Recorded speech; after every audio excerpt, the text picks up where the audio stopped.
छत्रपती संभाजी महाराज राष्ट्रीय जयंती महोत्सव दिल्ली इथं जयंती आणि सांस्कृतिक महोत्सव विशेष भारतातील प्रथम छत्रपती संभाजी महाराजांचा अश्वारूढ पुतळा गौरव यात्रा दिल्लीकडे जाणार असल्याची माहिती छत्रपती संभाजी महाराज राष्ट्रीय जयंती महोत्सवाच्या वतीनं पत्रकार परिषदेमध्ये देण्यात आली आहे। छत्रपती संभाजी महाराज राष्ट्रीय जयंती महोत्सव दिल्ली 2025 व सांस्कृतिक कार्य संचालनालय मुंबई महाराष्ट्र शासन संयुक्त विद्यमानाने महाराष्ट्र सदन येथे छत्रपती संभाजी महाराजांचा जयंती महोत्सव कार्यक्रम आपण घेत आहोत।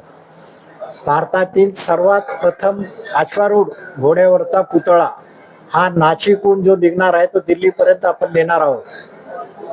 हे ह्या जयंतीचं मुख्य आकर्षण आहे आणि ह्या कार्यक्रमाचे जे अध्यक्ष आहेत रावसाहेब दानवे पाटील जयंती महोत्सव कार्यक्रमाचे अध्यक्ष आहेत आणि उद्घाटक प्रतापराव जाधव केंद्रीय मंत्री हे स्वतः उपस्थित राहणार आहेत। विशेष करून मोहोळ साहेब असतील, के.सी. पाटील साहेब असतील हे मान्यवर राहणार आहेत आणि कला संचालनालय महाराष्ट्र सरकार सांस्कृतिक विभाग यांच्यातर्फे प्राध्यापक राजेश सरकर्डे यांच्या माध्यमातून विविध कला तिथं सादर करण्यात येईल आणि जास्तीत जास्त संख्येने जयंती महोत्सव कार्यक्रमाला उपस्थित राहावं असे आवाहन जयंती महोत्सव समिती व सांस्कृतिक कार्य संचालनालय महाराष्ट्र सरकार यांच्यातर्फे आम्ही करत आहोत।